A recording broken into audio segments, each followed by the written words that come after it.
Welcome to JAT Chat presented by the Journal of Athletic Training, the official journal of the National Athletic Trainers Association.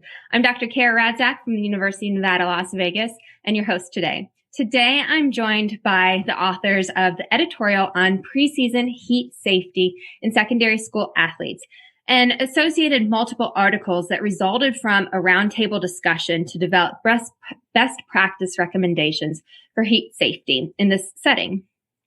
Today, I'm joined by Dr. Doug Casa, a familiar name in the world of external heat stroke and secondary school safety because he is the Chief Executive Officer at Korey Stringer Institute and professor at the University of Connecticut. I'm also joined by Dr. Will Adams, an assistant professor at the University of North Carolina, Greensboro, and Dr. Yuri Hosokawa, who is an associate professor at Waseda University in Japan. Doctors Adams and Hosokawa are also members of the Korey Stringer Institute's Medical and Science Advisory Board. Doug, Will, and Yuri, thank you so much for joining me today. An honor to be here. Thank you for having us.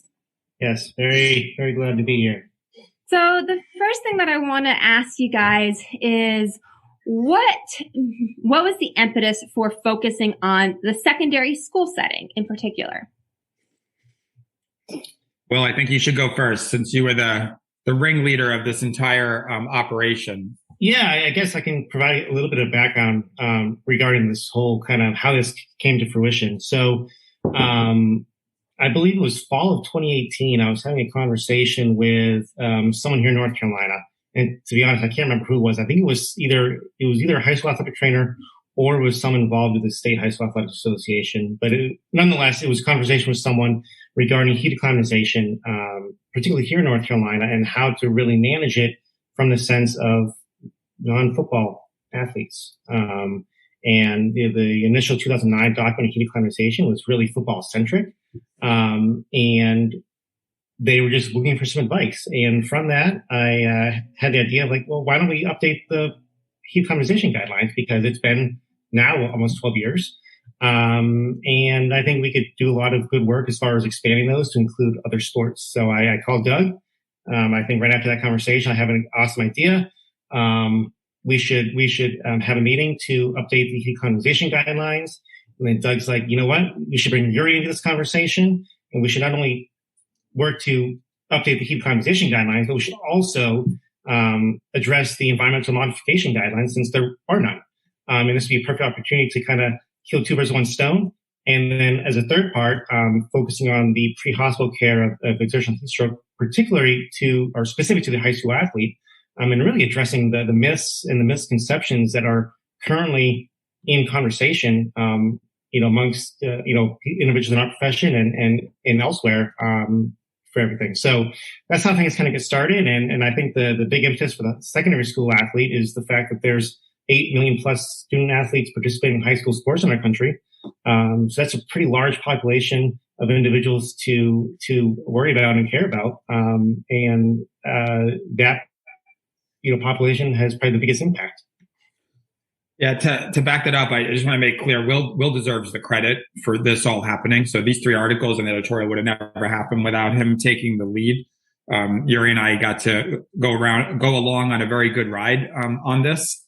Kevin Miller also deserves a lot of credit. He was lead author on one of the papers, but the 3 of us that are on this right now really worked hard to make this happen and plan this out over the course of a year. And like I said, Will took the lead and we got big support from ACSM and NATA. And KSI all came on board to provide some of the financial infrastructure that was needed when we met. But then we were just honored. Will, you can back me up. Was it 30, 35 or 3 people that met? There were 33 people in total from literally around the world that came and met for this meeting. Yeah, we met at the ACSM meeting in 2019 because we thought it would be a good collection of people from different disciplines, both, researchers and clinicians. And what an awesome opportunity, because we broke those 33 people up roughly into, 3 groups of 10 or 11. And like Will mentioned earlier, had those 3 different areas of, focused content.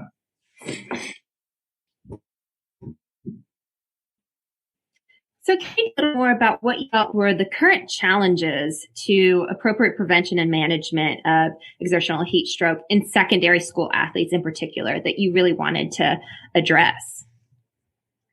Yuri, you want to take like some of the prevention side and I can talk about some of the treatment side?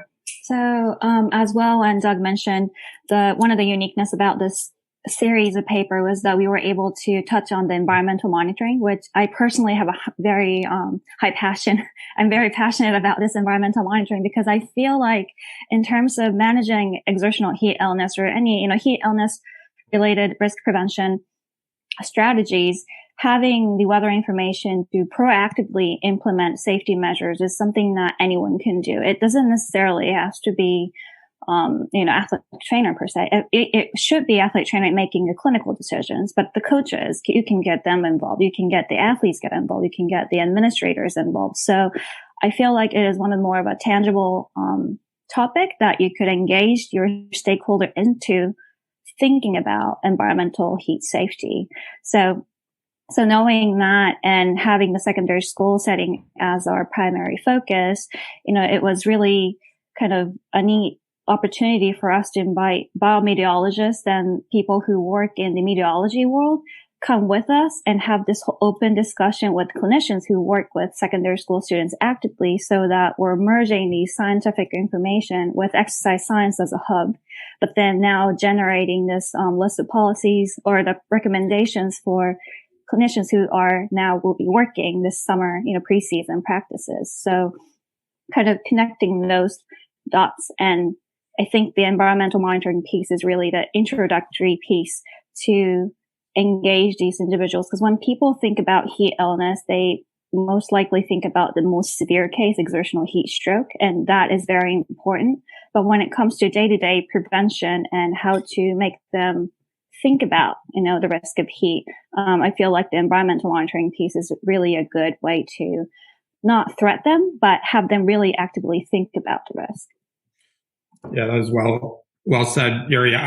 From the treatment side, Will alluded to this a little when he started. Kevin Miller and I took the lead on that particular paper, and we just have big hurdles we're still trying to overcome. And they're lingering. They're getting a lot better nationally, but they're still lingering. And we thought that some detail in this document might prove helpful to the clinician. A couple of specific areas would be something like cool first, transport second. Athletic trainers across the country still are, relinquishing care of their heat stroke victim the second that the ambulance arrives, and really could be really the pathway to a adverse outcome because the person's not going to get cooled aggressively in the ambulance or at the hospital, as well as they could have been, cooled on site if they were continued with the cold water immersion. So that's one big one. The second one is certainly the rectal temperature assessment on site by the athletic trainer. I mean, these are licensed medical professionals dealing with a life or death medical condition, and yet they're hesitant to provide do the absolute key diagnostic criteria assessment that's needed, and are often not supported by the athletic directors, principals, and superintendents. But we need to empower these clinicians with the best information possible and the best strategies that they can utilize so that we can be implementing best practices and obviously optimizing care. And Doug, since you're mentioning it, let's kind of hone in on that pre-hospital care paper. That manuscript was a bit of a different format in that it was this posing myths and then providing summaries of the evidence, which was a really nice way to look at these things that secondary school athletic trainers are having to go to battle for, right? So what were some of the bigger myths that you tackled, and how do you recommend a athletic trainer take the information you guys provided to go to key stakeholders? A good question. Yeah, I mean, I think we purposely did that. I mean, I think Will and Yuri just did an amazing job with their papers of upgrading the scientific understanding of their two topics. With ours, we were a little different because in 2018, a paper was published on pre-hospital emergency care for exertional heat stroke. So we kind of didn't have to reinvent the wheel of best practices right there because it had just happened the year before our meeting.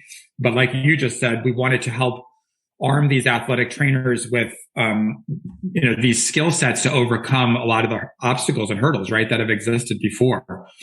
So, the things like, them being youth athletes, that you can't do a rectal temperature because they're youth athletes, they're under 18, and, that somehow we're infringing on some issues related to youth. But if someone needed an AED, like a female athlete needed an AED, we would obviously strip them down, take off their bra or their sports bra, and we would save their life at that key moment, even though there might be brief moments or seconds of nudity there, right? So we tried to explain that as one example. The cool first transport second concept, it is true. And almost all states have laws that say that when the ambulance arrives, that they're the primary caregiver and they take over control of the situation. But we tried to give strategies to show them that if you met with these EMT providers in the off season and develop new guidelines, they almost always will want to work with you because they're very receptive if you take the time to do that. And then also you can push things through the state policyholders, like the state emergency room physician groups and the state EMS groups. If you can get them on board and educated, then you can work that way, which even makes it easier because then, you have the whole state behind you. So we just tried to kind of confront all the big hurdles that they were facing and then looked at potential strategies. How do you recommend getting this conversation started about getting access to a rectal thermometer at the high school, having the administrator actually pay for one? It's a good question. Yuri, Will, and it's ironic that it's 6 a.m. right now in Japan, because I have to tell you that Yuri and Will used to come in my office around 5:30 or 6 a.m. every morning. And we used to literally chat. They'd have their Dunkin' Donuts or their Starbucks in their hand. And for an hour, they would sit there before they got their workday started. The three of us would sit there at 6 o'clock in the morning. We had these conversations so many times. And I think the thing is when you get the superintendent, principal, athletic director involved and the team physician and the athletic trainer, and if you have a private conversation and explain all of this, most rational administrators end up coming on board. In my career, I've been 100% successful with getting them on board when we have these individual conversations, because they're usually pretty smart, have good common sense, and we can usually make it happen. When they don't fully understand what's really happening, then they get a little scared about what we're dealing with because they don't really fully understand heat stroke, right? I think another big thing is that from a liability perspective, the high school, in every single case in America and every civil lawsuit that's taken place for heat stroke, the high school has lost the lawsuit, okay? Because it's so simple, right? Rectal temperature, cold water immersion, cool them till they're under 104, they survive 100% of the time. And so it's not tough to convince a jury that that's super feasible because it's ice water in a tub. It's $150. Why did we not save this kid's life? Mm-hmm. So when you start explaining that to the administrators, I think they start to understand that because it's like, wow, I didn't realize, that it's 100% successful and this is the gold standard for treatment. I think a key tip that I have found successful is that if you can get a team physician at your high school who has some sports medicine background, AMSSM trained or ACSM team physician course trained, those people are going to want to support best practices because they're not going to want to go down, in the flames of some problem later, right? They're going to want to support best practices. So that's been another strategy. But getting people in a conference room during a non-stressful situation in January talking about heat stroke policies is for me the right way to go. Ambulance services and the school administrators. So now the perfect time as these manuscripts are coming out for people to start looking at this and reviewing their policies before going into literally the heat of the year, right? So let's talk a little bit more about those other two manuscripts, particularly how you guys did a really great job of giving people tools that they can implement almost right away. Let's talk about heat acclimatization. So, Yuri, what period of time do you recommend as this acclimatization period? So I think it really depends on the context in which sport you're working in. I know as well, kind of alluded to in the initial conversation, that all the previous or most of the previous documents that had touched on secondary school heat act was really football specific, meaning that we could really guess, maybe about the first week of August, they're starting to do workouts as a team outdoors. So the context was somewhat given, but in our new, upcoming paper, we've also touched on some of the more of a general principles about heat acclimatization. So we're going to be touching on the physiological kind of premises so that the clinician understand what are the absolute kind of items that you need to hit the solar effect. So we're not specifically saying that you have to start on this week or, at this month, but we're giving the context in terms of you'll need, say, for example, 10 to 12 days for you to get fully acclimatized. And during those period of time, you can't not ramp up your exercise intensity rapidly. So then if you were to be having, the first competition, the first week of September, you're going to have to do the back calculation and, really talk with the coaches, for example. It's not going to be just the athletic trainer's decision to make this kind of scheduling items. And you also have to always look into the state regulations of when you can start official practices as well.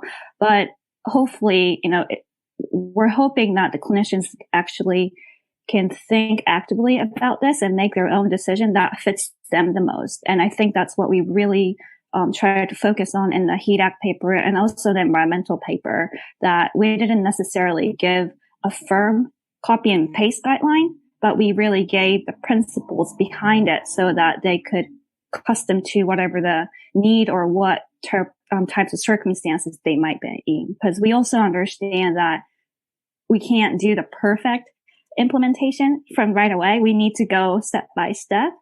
And we always get that question at, say, NATA convention. We host heat related, seminars and courses. And a lot of the questions that we receive are, well, we can't do all of this. And we totally understand that because these are all the best principles that we are recommending. But then it comes to the adaptations and implementation piece. So you'll find in table format, some of the key steps that we're recommending clinicians to follow. So hopefully, the upcoming paper will look a little bit more practical than, for example, position statement.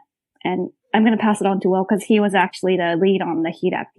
So, I think, to add on to Yuri's point, with the overall time period, I think you can look at it from two different perspectives, right? How long should that period be? And then when it should be done, right? Mm-hmm. And I think when we expanded this to be more than just with football, which is, occurring here in the United States in July and August, and we're including all sports, right? So we're including baseball and softball, we're including sports that occur in the spring. And think down in Florida, for example, where it is warm and hot, most of the year.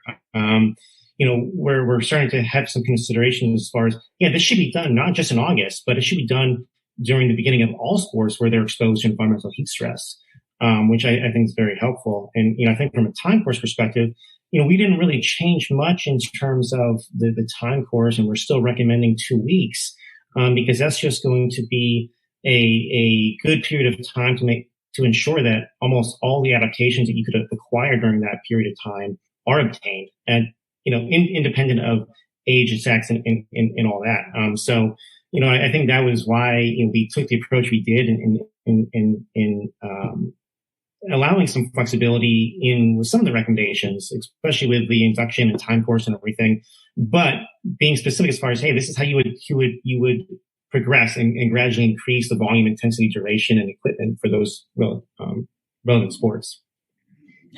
And are there any potential other benefits to this heat acclimatization besides just decreasing heat stroke risk?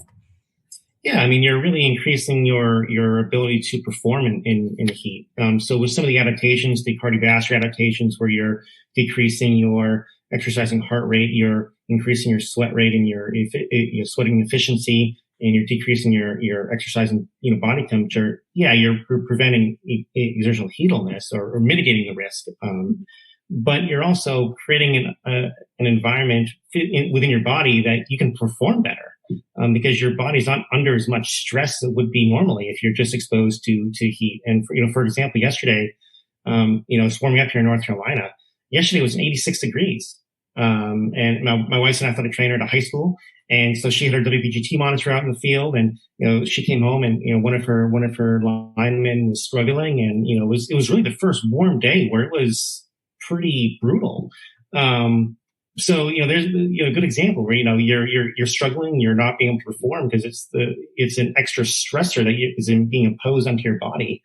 So yeah, from a performance perspective, it's very effective, as well as the prevention of heat illness. And so there's the time aspect, but there's also the load and the intensity aspect. Can you speak a little bit on that, as how to monitor the intensity of exercise during this acclimatization period? Yeah, I mean, there's a few approaches that you can take. Oftentimes in the lab setting, where we can have really a lot of control over people, you can do a couple of approaches where you can have, fixed, temperature, where you can have them exercise to a certain threshold and have them maintain that threshold for a certain amount of time. Or you can have, set intensities there. And again, that's really controlled. And it's often on one-on-one researcher and participant or subject. And that's not applicable to high school sports, whereas, a cross-country team, they're out on the cross-country course or football team. In those cases, you're often left with more of the self-paced approach, where you're allowing the athletes to self-pace themselves through those workouts to acquire those adaptations. That's what's done in the military, and that's been very successful in mitigating risk, at least in the military setting. Some other approaches you can take are looking at ratings of perceived exertion. Some education needs to be done there where you want, okay, well, we want an RPE of say 7 out of 10, right? But that 7 out of 10 needs to be what it would be if it was cool outside. That way you're still, okay, this is where my intensity would be, and you're doing it at a lower intensity in the heat because of that extra heat load, right? So you can help kind of maintain safety there, but that does take some education. Another approach would be to monitor heart rate and base your workouts based on heart rate. But again, that becomes an issue with resources, right? Making sure people are equipped with heart rate monitors and everything. So at the high school level, especially when you're looking at high schools across the United States, when you have schools that don't have any resources, to schools that have a lot of resources, you need to find a way to make sure it's all inclusive. And in the paper, we really recommended that self-paced approach is probably going to be the best approach for at least a high school athlete. Something else to support what Will's saying too, the self-paced is certainly fantastic. Where I have found, and the evidence will back it up, where people run into problems is when coaches try to demand uniformity from their team. So if they say, for instance, everyone's got to run the gasser in 30 seconds and we're doing 20 of them. That might be great for 95% of the athletes, but you might have a few there who are huge linemen who just, carrying 320 pounds is just more difficult over space, or someone might be coming back from an injury or a vacation, or it might be a freshman who didn't do the summer conditioning for the last 6 weeks. And so when you try to funnel everyone into the same little box, that's almost a huge majority of the problems you run into in the heat. So hopefully that can also be educational from the document. Actually, that's a great point, Doug. And I think, when we went and approached the recommendations, and the last thing, Doug said was, having people do gassers or something and having a time frame, right? High intensity work within the recommendations, we explicitly kind of approach that scenario. We're like, if you're going to do, conditioning work, or if you're going to do high intensity work, that's going to drive up metabolic heat production quite a bit. Well, that needs to be done either as a standalone session without any other practice, or it needs to be done at the very beginning of practice. So that can be done. Then you can take some break and then get into more of the instructional strategic approach to your practice to help mitigate risk versus waiting to the very end, where it is oftentimes the case. And if you're at the end of a practice and, the kids are fatigued, now they're having to do very high intensity work and then you come into problems. So I think that's one of the novel parts of this is, we've addressed the intensity piece from that perspective to really kind of further drive home some points, particularly as it comes to the coaches and those coaches who may expect uniformity, as Doug had said. I think important too, all three of the articles emphasized one key item is almost all heat strokes happen in the high school level in like the first week they're back, right? So at the high school level especially, I mean, they certainly happen in conditioning sessions when it's not supervised in June and July. There's no question about it. But the first week back, that's why we're trying to make these modifications with HEDAC, why we're trying to have the right policies in place if we have to care for someone. And certainly the work to rest ratio modifications based on the environmental conditions, it's always relevant throughout any time it's hot, but it's especially relevant in the first couple of weeks you're exercising the heat, because there's no question everything is just more difficult then. You guys have really done a great job of giving the athletic trainer tools to suggest modifications rather than just being the one that's always saying, no, you can't do this. Mm-hmm. Right. That really did come across in the manuscript. And I hope that we can see how they utilize this to not have to be the person always saying no, but the yes, but let's do it this way. But how do we now get this into the clinician's hands, right? Because unfortunately, a lot of clinicians are not reading JAT. They're not reading our editorial that the three of us are, did and going to come out in a few weeks. How do we? I mean, I'm thinking NATA News is probably our best bet, right? Can they have a one-page infographic in NATA News to highlight these three different components and then funnel them to the document? To me, that would seem like a win-win for a lot of people. And that's exactly why we have JAT. So, I mean, because that the statistic of it takes 10 years from when an article is published to it be implemented in clinical practice, right? Let's try to cut down on this. And I will say to all those clinicians listening that it is more digestible than the position statements, right? That everybody needs to read and they know they need to read, but they dread reading, right? It's more digestible and you get a lot more take home, implementation. Let's talk about region specific because my heat out here in Las Vegas is a lot different than Texas, Florida, Georgia, right? What role does region, even micro region, play in acclimatization? Well, Yuri, I'm gonna let you take that with the region specific stuff, and you can go there. So I'm gonna let you take off on that one. All right. So definitely regionally specific guidelines or considerations are important because what you just said, in Las Vegas versus in, Austin, Texas, or Dallas, even within Texas, say Dallas and Austin and everybody else, the climate and the weather characteristics could really influence what type of heat stress is posed on to these athletes.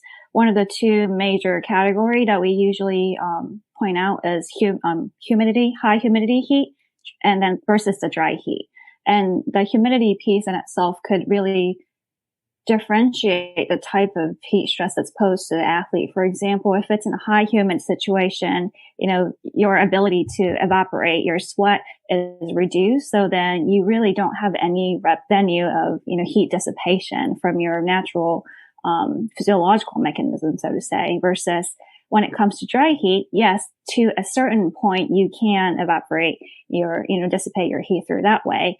But when it comes to a very high air, dry heat, like you would see in the desert environment, then you would only gain the heat from the environment. So it's really not helping the fact that you're in the dry heat. So putting that back into the context of heat acclimatization training specific considerations, obviously if you'll be in that region and your plan to perform in that environment, then you'll eventually have to get used to that environment. So I'm not to say that you have to avoid it at all costs because you are living in that situation. You are, playing and performing in that context, but there is a threshold where no human can really withstand without having extreme risk of exertional heat stroke. So there's always this ceiling that you need to acknowledge. And you also need to acknowledge the fact that heat acclimatization will optimize your performance. But again, there is always that ceiling where you have to know that up to a certain point, it has an effect, and it has a great effect in reducing exertional heat illness, regardless of which type of region you're living in. We've seen that in previous literature. But when it comes to the safety perspective, there is a limit to it. So then you have to either reduce the duration of the practice or reduce the intensity, or maybe, even cancel the practice for that day and reschedule. But unless you have those in written format, even if you might think out on the field thinking that, okay, today is brutally hot, unless you have it on paper and have a consensus made with the coaches and other decision makers, it becomes extremely hard, even though that this is maybe the hottest day that the state has ever recorded. you can't really make the decision or make the move unless you've had an agreement about it. And I think that's exactly what really happened with the Korey Stringer case. They recorded one of the top, most brutal heat that they've ever recorded in Minnesota on the day Korey had collapsed exertional heat stroke. So they were all there. They've all experienced it, but somehow they never really had any measures to implement because I'm guessing that they never had the plan prior to the event. So I know that was an extreme example, but extreme going back to happen. That's why we, yeah. So going back to the secondary school setting, athletic trainers work really close with the coaches. So making those, kind of what is that critical threshold for their environment and for the ATs to give the scientific and medical and clinical rationale about why we feel that, for example, in some regions, say WBGT value, we use that in the position statements as well. And I think we've given an example from state of Georgia. They've done a pretty robust study spanning into 6 years total, I think 3 years of data collection, and then they tested out their policy. And then after the implementation, they've collected the data for 3 additional years, and they saw a great reduction in exertional heat illness incidence rates after implementing the environmental monitoring piece and also the HEAT Act policy as a mandatory kind of regulation. And so, but the 2015 position statement gives that example, but it doesn't necessarily give clinicians, so how can I implement? Because like you just said, we don't live in Georgia and it's different. And then it goes back to, well, ATs usually, or they do take injury surveillance data, what they record, what they see each day. And so making sense of your environment by tying those information with what's really happening, that could give you more clinically meaningful context to whatever the number, say the WBGT might say. I haven't been using Fahrenheit for long years, so I can't convert it back, but say in Celsius, WBGT is around 31, anything above 28, for example. I think that's equivalent to 82 in Fahrenheit because it's the flip-flop. That's how I remember. But that's when you start to see more exertional heat illness.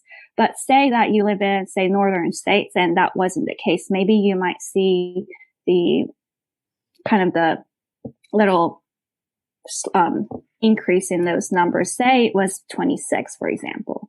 You never know what the pattern might be for your region or for your climate, and even within state for your, where your secondary school is located, it might be different too.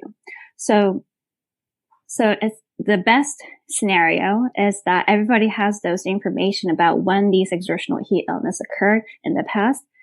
Look back into what type of exercise they were doing, what was the timing, were they likely to be heat acclimatized or not, and then go back to the environmental specific information. What was the condition like?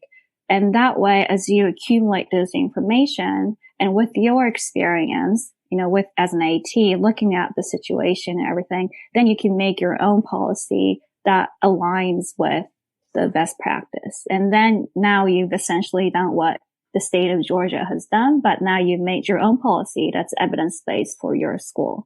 So region does matter, but we don't have the cookie cutter kind of answer to it. But I know AT has all the information they need to make those clinical decisions. Thank you. Yeah, you do a really great job in that paper of how to utilize it to make it very specific to you, because particularly out here in Las Vegas, it is a very, very different kind of heat, and the things that our high school athletic trainers are worried about, it's not the humidity, it's the fact that your surface temperature is nearing 120 on the turf sometimes, and those types of concerns are all different. What recommendations do you guys have for addressing any potential barriers to adoption of creating these policies? You want me to take that one? Yeah, go ahead. I mean, you probably have the best handle on things with the current projects KSI is doing. Yeah, it's a good question. For people who are watching this right now who don't know what TUFS is, it's an acronym Team Up for Sports Safety. It's part of the NBA and the NFL to visit all 51 states, including District of Columbia, to try to enhance health and safety standards for high school sport. And I would, really encourage the athletic trainers who are looking at these documents and moving towards adoption of these is to reach out to your state sports medicine advisory committee, reach out to your state high school athletic association. And we kind of have to actively push people to be, moving towards adopting best practices. I mean, and if your state has some decent things, can they do more?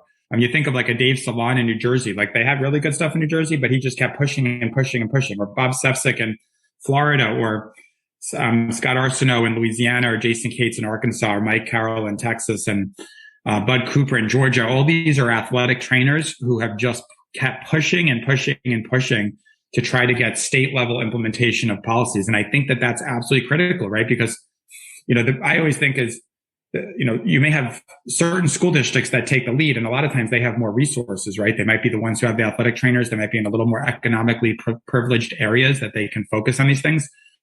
But not all school districts, might have those, circumstances that are ideal. And if we develop state level policies, then all the athletes in the state benefit regardless of the socioeconomic status. I think it also really pushes forward the need for athletic trainers at the high school level, right? Because if you have a heat acclimatization policy and a WBGT policy and a cold water immersion, cool first transport second policy and an AED policy and a coaching education policy and a conditioning policy and all these different policies, there's no athletic director in America at the high school level that wants to monitor all these things or manage all of these things. These are should be done by a licensed healthcare professional at the high school level, and obviously the athletic trainer is the perfect person suited for that. And I think all of these move towards best practices also just encourages the utilization and appreciation of athletic trainers at the high school level.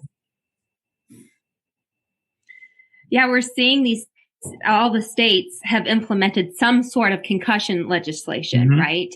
And are there states that are moving towards having legislation for this topic as well? Absolutely. To give you an example, 3 years ago, we released our evaluation of all 51 states, and 38 states have made policy changes in just 3 years. So there's massive momentum. And just to give you an example, just last year, Louisiana, Florida, and New Jersey, just following our TUFS meeting in the state, all three of them carried forward massive policies that the governor signed into law in 2020. And those are, obviously big states, they all matter. But I mean, you think of the number of athletes just in those states, and they face some huge heat issues, especially Louisiana and Florida. And it's not just heat policies. I mean, these address, cardiac head injuries, other things like that. But there's huge momentum right now. And the athletic trainers are the ones driving this. The athletic trainer leaders in each of these states are the ones driving these policy changes. And it's amazing and awesome to see us taking the lead as a profession, right? And I think that this is really ultimately helping push our profession forward. So what are some first steps, some takeaway things that somebody who's listening to this and goes and reads the manuscripts can do in order to start decreasing their athletes' risk of heat stroke and improving patient outcomes? Well, why don't you take that one? Yeah, I think the first thing, I'm going to follow from Doug's conversation is if you're thinking of the potential barriers and the facilitators to have some success, and we actually have a table in the heat acclimatization paper that kind of provides some examples, at least from that context. And I'm actually looking at it right now, and out of all the different barriers, right, financial and available guidelines and buy-in and it's not hot where I live. But if you look at the strategies for really proper implementation, you can really kind of hone in on the fact that it's just communication, right? So I think from the athletic trainer perspective, the first thing you can do is have those conversations with those stakeholders, right? Your athletic director, your principal, your superintendent, the parents, the parent groups, the booster club, like that's huge. And I know down here in the South, at least here in North Carolina, booster clubs are huge. they bring a lot of money. There's a lot of support. So like bringing those people together and like having those conversations and communicating with them and getting their buy-in is huge. And then from there, it's like, okay, this is what we need to do. We need to have this policy, and this is what this needs to look like. And if you have that buy-in and everything, I think you're in a much better place than you were before. But yeah, I mean, I think communications, you simply put, that right away would be a good foot in the door.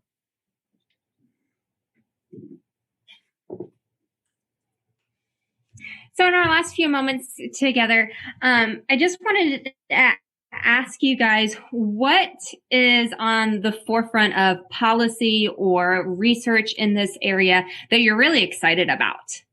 Yuri?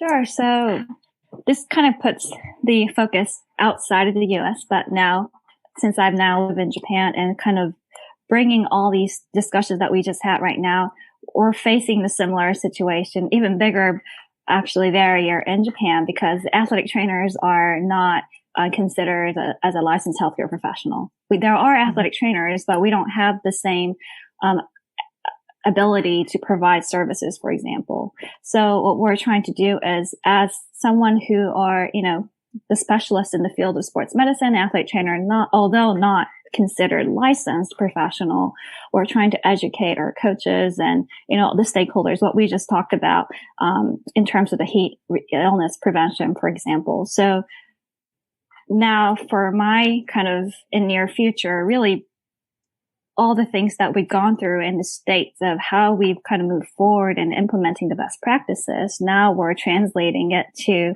the context of different country, different situations, different healthcare structure. How can we protect these youth athletes?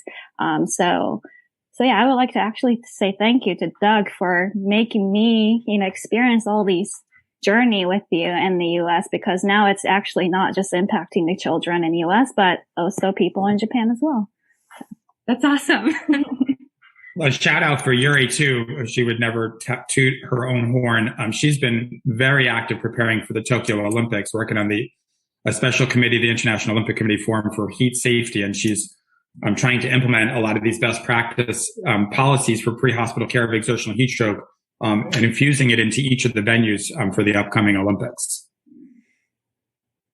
That's amazing. It's good to know that our athletes are going to be well taken care of over there. Yeah. So I think to answer your question from my perspective is actually kind of the next step, right? So, we talked about environmental monitoring and activity modification. We talked about heat acclimatization. We talked about the pre-hospital care of exertional heat stroke. So we talked about the prevention things, and we've done a lot of that stuff for a very long time, right? And the pre-hospital care. So we know what to do to save people's lives. An area that I'm actually interested in is after the event, right? And, how do we probably manage the rehabilitation of these patients that have exertional heat stroke? And it's vastly different. And currently the recommendations that exist are really just driven on consensus or expert opinion. And there's really no solid evidence to suggest this is what the return to play protocol should be, where, in the concussion literature, it's very much improved in the last, decade or more. But with exertional heat stroke, that's the biggest gap in the literature that exists is, okay, once someone has a heat stroke, how do we get them back to activity where they're not going to have continued issues? A great point. For me, the whole realm related to sickle cell trait, I think, is going to be one of the next big things at the high school level. We've seen great progress at the pro level and college level.